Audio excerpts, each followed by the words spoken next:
This episode is brought to you by Progressive Insurance. Do you ever think about switching insurance companies to see if you could save some cash? Progressive makes it easy. Just drop in some details about yourself and see if you're eligible to save money when you bundle your home and auto policies. The process only takes minutes, and it could mean hundreds more in your pocket. Visit Progressive.com after this episode to see if you could save. Progressive Casualty Insurance Company and Affiliates. Potential savings will vary. Not available in all states. Hello, and welcome to Around the Political World with John Ruffman. I am your host, John Ruffman. If you're a fan of the show, make sure to hit the follow button on the top right of Apple Podcasts, Spotify, or wherever you are listening at this very moment. When you hit follow, leave a review or share an episode with a friend. It helps other people discover the show, keeps us going. As I like to point out each and every day, it expands our base. Words matter. That's the important message. And, Theodore Roosevelt called the presidency of the United States a bully pulpit. And, of course, we remember the great rhetoricians who have served in the White House, whether it was a Democrat like John F. Kennedy or Franklin Roosevelt, or a Republican like Ronald Reagan. There is no doubt that what a president says matters. So let's begin, if we can, with the Epstein case. It's a hoax, a Democrat hoax. So said Donald Trump. What we saw yesterday was one of the most dramatic reversals I've ever seen in American politics. Only a week ago, it appeared that Donald Trump was prepared to do anything to kill the vote in the House to release the Epstein files. And you will recall, if you go back and listen to previous podcasts, there was great doubt about whether or not the United States Senate would then act quickly in response to a House vote. Well, everything was turned upside down. And I think the reason, and we talked about this briefly, is that Donald Trump understood that he was in for a massive defeat. And that defeat was reversed only when he said, go ahead and release the information. But now the question is, will the information be released? And if you're following carefully, you know that because Donald Trump instructed Pam Bondi to take a hard look, and begin an investigation of Democrats who he says were critical in the Epstein case, that because there is now an open investigation, there may be a delay in releasing the Epstein files. Now, we don't know what's in them. We know that Donald Trump has the power, if he chooses to do so, to simply order their release. And we know that he has decided not to do that. Now, I spoke with one of my friends who said, well, John, maybe there's nothing there, but he's just embarrassed. Let me remind you, Bill Clinton was embarrassed by the Monica Lewinsky affair, but in the end, he survived. And Donald Trump isn't going anywhere for at least 3 years. As long as he's alive, breathing, and president of the United States, he plays the decisive role. But everyone's eyes are on the Epstein case. Everyone wants to know what really happened. And now Donald Trump has created a situation where his own party rebuked him. Is there a danger in rebuking Donald Trump? Well, you can see the answer in Marjorie Taylor Greene, now renamed Marjorie Traitor Greene. Again, from a president of the United States, who I would suggest to you should be measuring his words. Well, we don't know what's going to happen with Marjorie Taylor Greene. I'm no fan of Marjorie Taylor Greene. Remember the Jewish space lasers, which she said created the massive forest fires in Southern California? Do you remember that kind of rhetoric? And you could go on and on. I'm no fan of Marjorie Taylor Greene. But it was interesting yesterday that she, who was herself a victim of sexual abuse, led off the press conference and made clear, with the survivors standing around her, that sexual abuse is unacceptable. Now, we have to wait and see now what the president says and does when he is asked to sign the bill. And then we have to see how the Justice Department responds. The Epstein case is far from over, but history will record that yesterday, Despite all the efforts of Donald Trump and, yes, Speaker Johnson, the Congress of the United States did the right thing. And all the excuses that Donald Trump has given, well, that's an important thing to think about. So, no doubt tomorrow morning we will be talking about this again, because by then Trump will have signed the bill, passed by the House and Senate, and we will see what happens next. But something else happened yesterday. Let me put it again in the words of Donald Trump. Things happen. He was talking about the visit of Prince Mohammed of Saudi Arabia. Let me point out to you that this horrific individual, Mohammed bin Salman, arrived in the White House to a greeting of a head of state. He is not the head of state. His father is the head of state. But Donald Trump went out of his way to flatter him, even though we know from American intelligence that this is the man who was responsible not just for the death of Khashoggi, but also the dismemberment of his body. This is an important point. When Trump said, whether you like him or didn't, it's very simple. Things happen.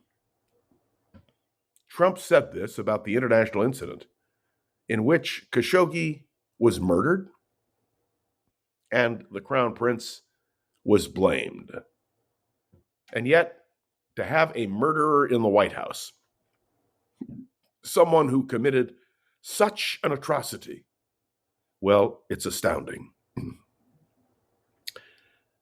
Is there going to be an implication? You bet. The president says the Saudi family is putting money into the American economy.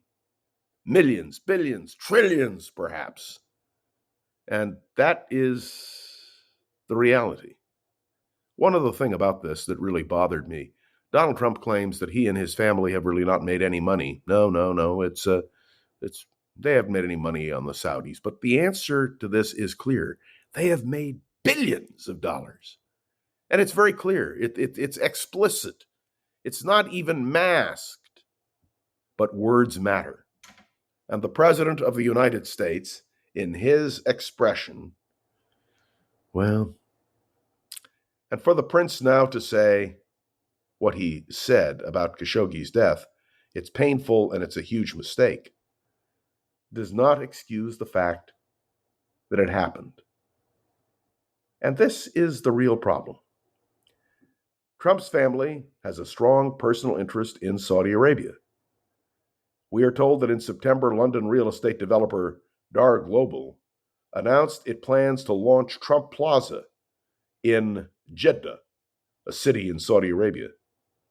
And you saw the president push back on the suggestion of a conflict of interest in his family's dealings with Saudi Arabia. Remember what the president said? I remember. I have nothing to do with the family business.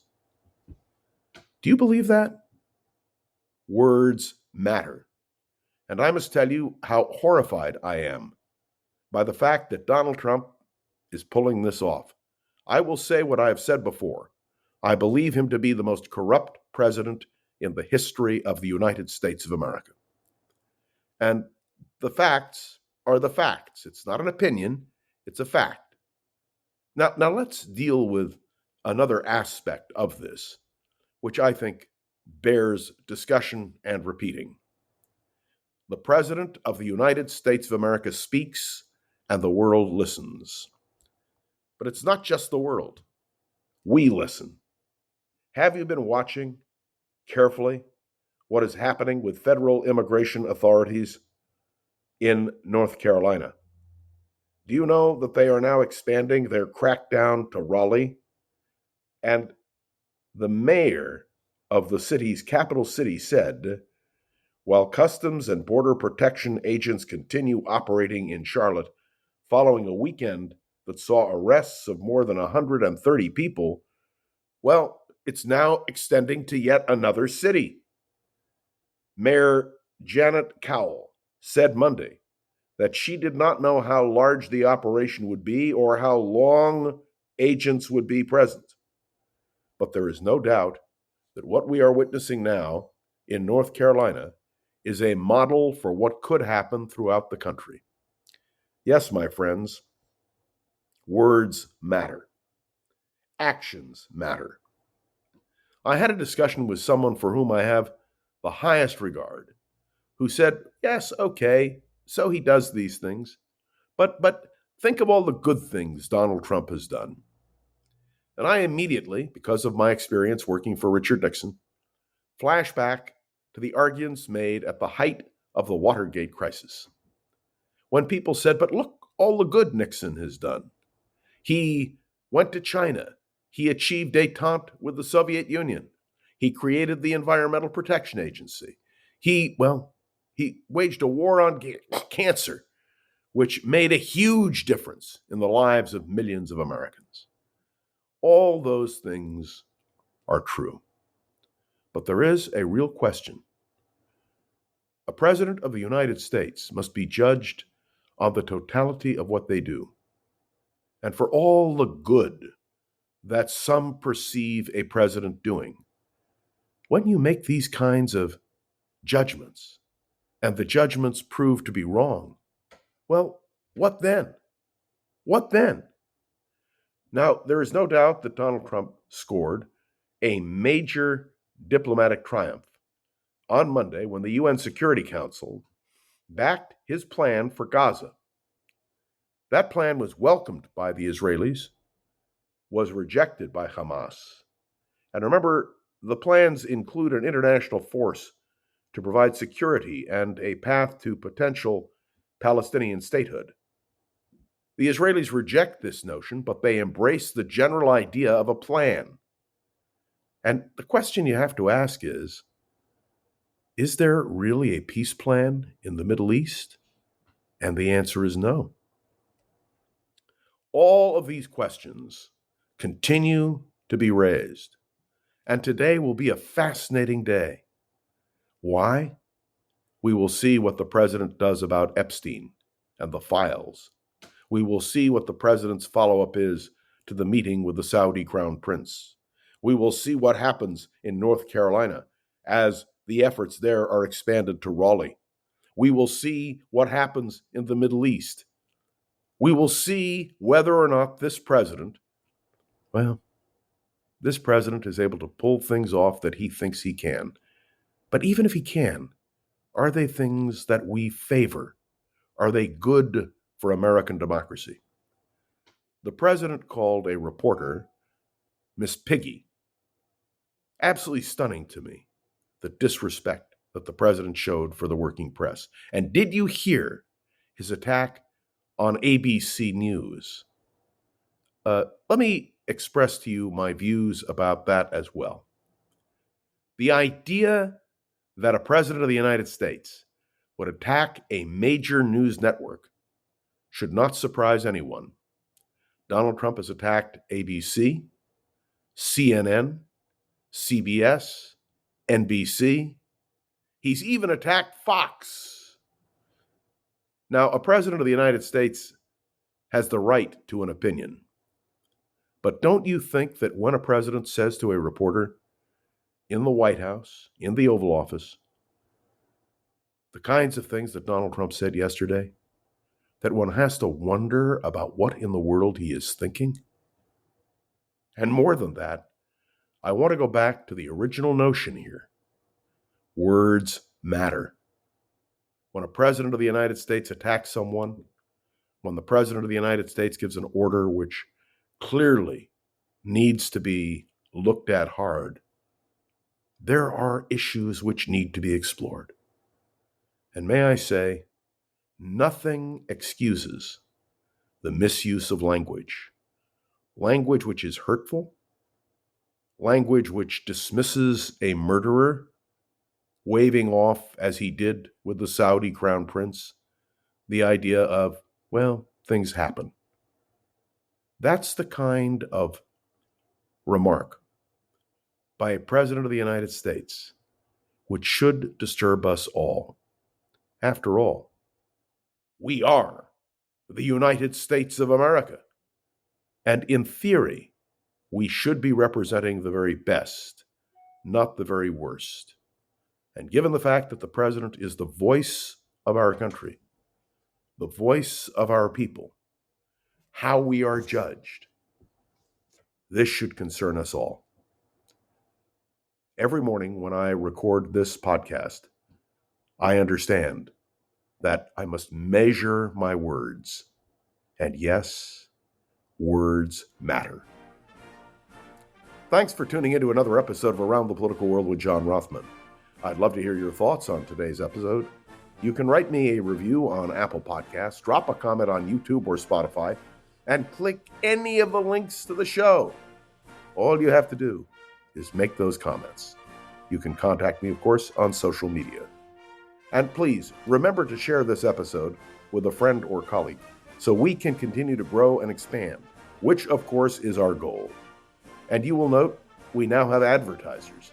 And those advertisers are advertising on this podcast because they understand the reach that we have and the reach that continues to grow. The show's been getting so much positive attention, and we're excited to have the advertising support. This will help us to create more opportunities for Around the Political World with John Rothman. And frankly, we're happy that's happening. My special appreciation to Gogo Zoger, the wonderful producer of this podcast. I will be back tomorrow. Heaven only knows where the world will be, but you and I know we'll be right here on Around the Political World with John Rothman. See you then.